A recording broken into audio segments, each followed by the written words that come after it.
what I wanted to kind of have us explore together is sacred space. That's the context for our Torah reading today, which is the first of several parshiyot that will deal with the creating of sacred space. In fact, 1 out of every 3 pages of the Chamisha Chumshei Torah, the 5 books of Moses, deals with the bringing of offerings, whether it's the crafting of the tabernacle, next week how the priests are to dress, or the kinds of offerings in the book of Leviticus, among other places where offerings are described. 1 out of 3 pages of the Bible that we no longer follow directly, but that are also the foundation both for our prayer services and as well for the architecture of this space, sacred space, a synagogue. I'm looking at Michael when I say architecture. I look at Mike Palmer. I had the privilege to be with our Parshat HaShavua study group this morning from 8:30 to 9:30, and I shared that I was with a cousin this week who is a would-be architect. He was not an architect, he was a lawyer, still a lawyer, but he is a man who said, I wish I had the talent to have been an architect. Because to be an architect is to visualize, that's the first gift, what could be, to create a sculpture that is more than just art, but a way of living, artwork you walk in and in mind with a question to share. I would like you to consider sharing one piece of synagogue or holy space architecture that touched you at this point in your life. So what I'm seeking to evoke, or have you evoke from yourselves, is sacred space that you have been in, whether Jewish or otherwise, an object or the inside of a building, that when you kind of allow yourself to pause and think of holy space, and the word holy means space that's been set apart in order to enable greater connection and wholeness, what comes to your mind, either for good or for jarring? Mike? So, say another word. So for Mike, I mean, we're talking about holy space. I left it pretty broad. So for Mike, holy space means the space of a cemetery. Why, Mike?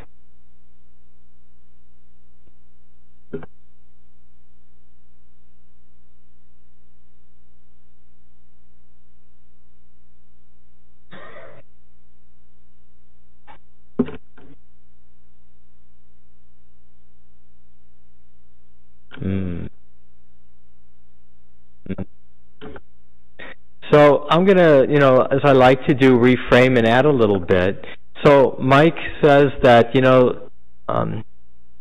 we appreciate sometimes things more, we're more focused on them amidst loss, in this case desecration of a cemetery. Jewish cemeteries are places, when I traveled last summer to Germany, going into this ancient cemeteries, the Jewish cemeteries of Germany, was among the most goosebump riveting experiences of the travel. Because you do get a sense of a history of a place, and looking at the names, you are sometimes, in the case of, in Germany, their famous names that I have read from their writings, to stand in the place where they were laid to rest makes their lives more real and immediate. And the same is true for going into any Jewish cemetery, or any cemetery for that matter. It's an amazing window into what priorities there were for a community. And last, we do have this there's a tension for me. It's a tension of Jewish cemeteries. It's a tension now because we have many interfaith couples, interfaith families. And what do you do with final resting places? It was Jewish custom for Jews to be buried among Jews. And, that's one of the trade-offs and the tensions. Historically, it meant that a Jewish cemetery was indeed a space designated as Jewish community, where it's one of those new reflections where our families and our extended families are more complex today. But Jewish cemeteries. I have a riff, but I'm not going to do it. But for another time, and that's Jewish epitaphs. What is written on Jewish headstones traditionally says so much about what the values were of us as a people. But another time. Did I see Mike?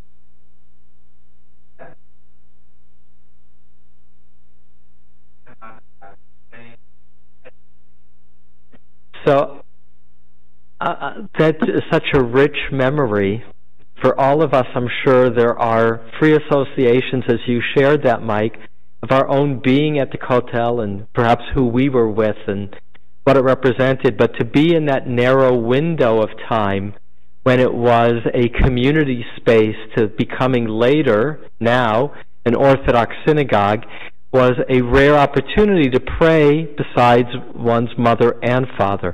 So some free associations. First, this last week, Israel's supreme photographer passed away. That's Rubinger.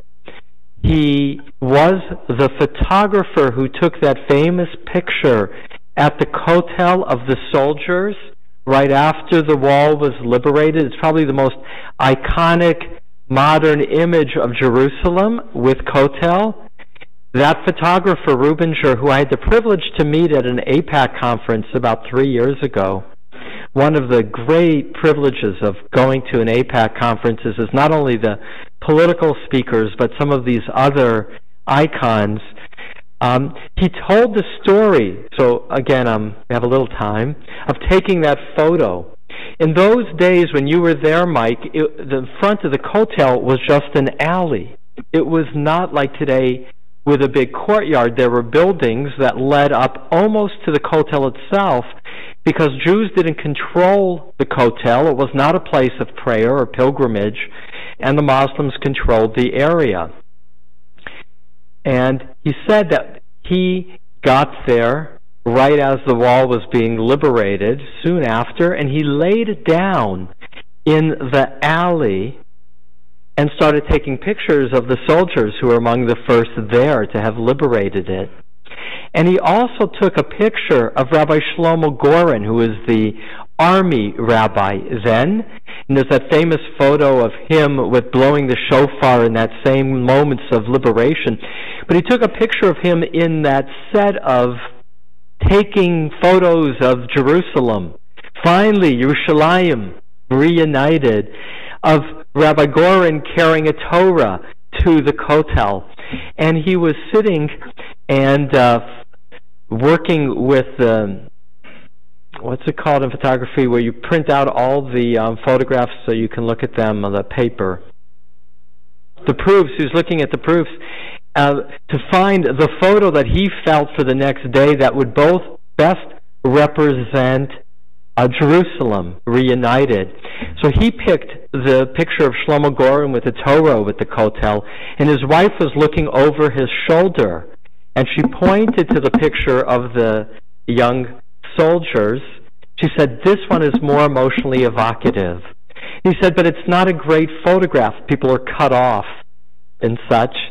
And bottom line, he submitted the one his wife said to submit, and it became the image. There's a lot more. There's actually an article that Yossi Klein Halevi wrote about the photograph and his interviews with Rubinger. But I'm glad you gave me the opportunity, because I was, what am I going to talk about this Shabbat? And having met Rubinger at AIPAC, I even printed out some of the obituaries to talk about him, and now I have. One other free association. I've had very negative experiences at the Kotel. Two other quick images. One, I have a friend who's a journalist in Jerusalem. He once did an article on 24 hours at the Kotel. So he stayed at the Kotel for 24 hours straight and recorded what took place in what is the central place of worship for the Jewish people. But it's also an Orthodox synagogue, and I've had negative experiences, mostly indirectly through friends who have had chairs thrown at them for praying, with women of the wall, had garbage thrown at them near riots that have taken place, in terms of being out in that courtyard area. In that courtyard area, they do Israeli army ceremonies. You can do things not up against the kotel. I'm talking in the back of the courtyard. But if you should be caught as a woman, back to your mom and dad, praying next to a man, that's considered a provocation for rioting, and it's your fault for provoking it. So I went through a time where I really felt uncomfortable at the kotel, because I had so many beloved friends who had had such bad experiences. And I had this great teacher, Colette Albuka Muscat. She was my guided meditation teacher in Jerusalem. So she said, well, you just need to bring to mind an image of Jerusalem, or find a painting or a picture from an earlier time to reclaim the Kotel, because it shouldn't be defined by those riot moments. And indeed, my mother, when she first went to Israel in the 60s, had a painting of the Kotel, with men and women together, because again, no one this is before 67, and it now hangs in my study at home. And Joey, when he was a student, brought a photograph purchased in the Old City from the 1870s of the Kotel with men and women together that hangs in our dining room.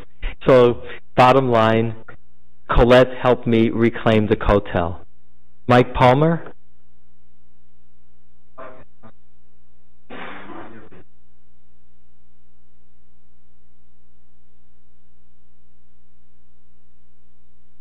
So as Mike points out, but you'll have to explain why Sheila and Jay get credit for this. That's a piece of the history I'm unaware. But our wall on both sides, as this space was designed within community, with consultation with community, has Jerusalem stone. We face toward Jerusalem traditionally, just roughly that direction. But with our stone, we're always with the Kotel in mind. So, Mike, why are we giving Jay and Sheila the credit? Well, they were the guidance of project.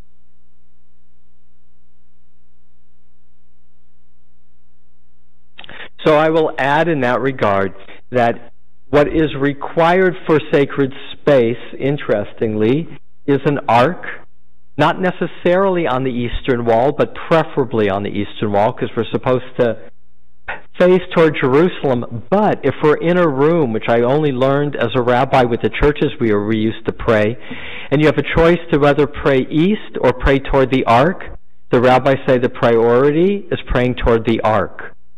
So the rabbis did try to put arks in the east. This is kind of northeast. The other thing that the rabbis required architecturally is that there be a window in prayer space, because of the image of Daniel praying to God from jail, out a window, hence our windows here and above. Anvar, and then Debbie, and then I'll say a closing word. We'll pull it together. Anvar.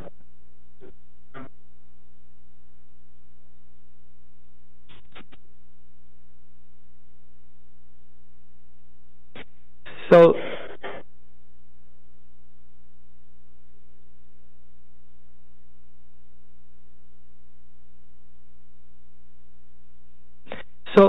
say a word about the Temple Mount, because we talked a bit about the Kotel. Talk about what the Temple Mount meant to you.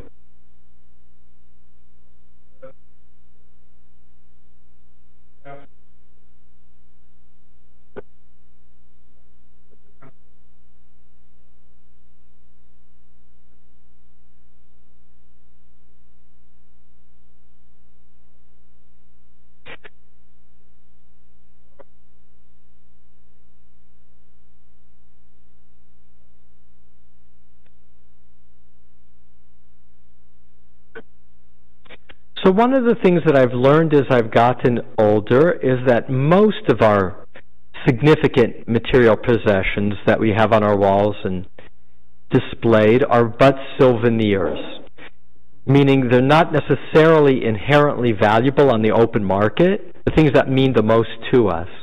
But they're reminders and prompts for us of where we've been and moments we've shared. And in that regard, the Temple Mount and the Kotel are our collective souvenirs. They are collective prompts to remember where we as a people have been and who's been there as part of our collective unfolding. The Temple Mount is when it was the second temple was the size of 2 football fields surrounded by a wall. And that which we call the Kotel was that part of the wall that was exposed, as a reminder, left exposed by the Romans as they destroyed the temple. And it was the retainer wall, the outside wall of... And when we pray, we're praying from outside the temple, if you will.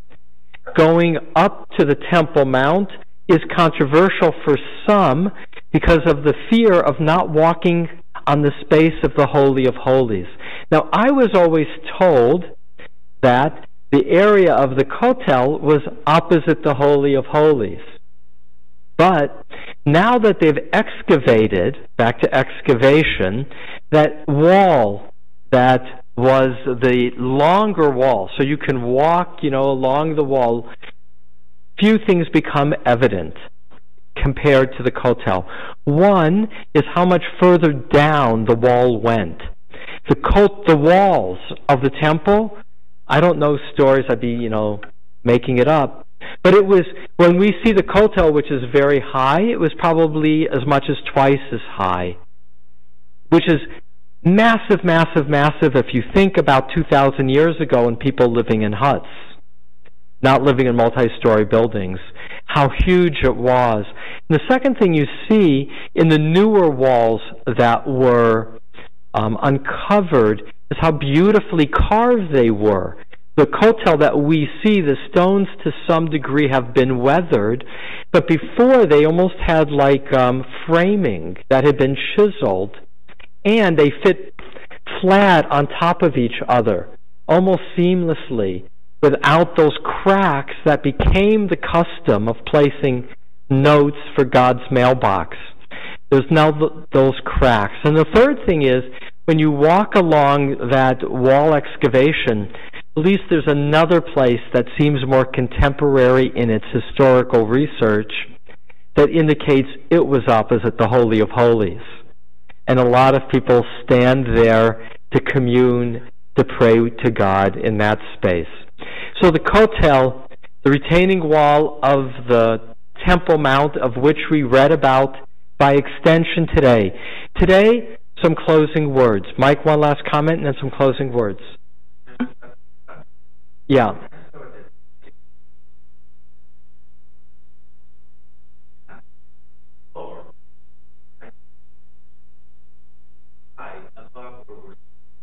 Yeah.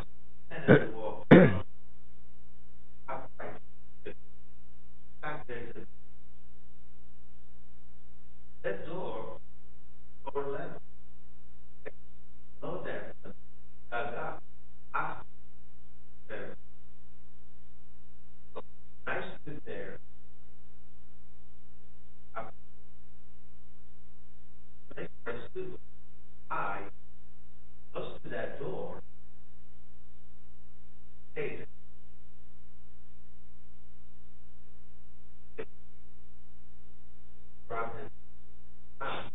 That was actually. That's fascinating. You know, I've never thought of that, Mike. I mean, I just never put one and one together in terms of appreciating why those doorways are kind of hanging up high up above. So I will, next time I go to the Kotel in October, there's still an opportunity to join the trip that CBI and CSP and Temple Bethel are doing, but I'll be looking for that with fresh eyes. Bob? The tunnel tour, which is separate from that. Yeah. Exactly. So you get even a fuller sense of just how huge. So where they dug down to create the plaza, as Mike says, took a significant lowering of what was, but as Bob points out, with the new tunnel tours, it goes down far, far further of what was possible to expose that whole wall.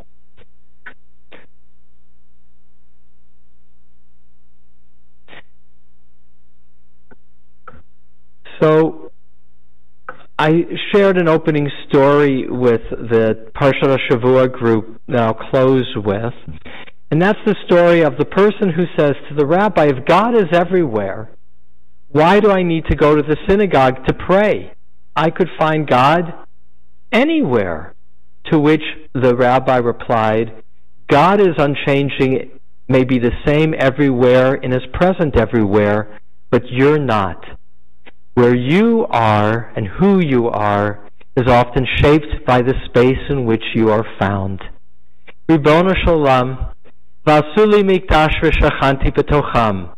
The space in which we stand was crafted by this community and is a product of many choices, made with wisdom and a fullness of heart, made with an appreciation of synagogue's past, and yet is distinctly our own. May we, through our deeds of Jewish living, our creating of community, may we find you and experience you in our midst, and we say, Amen.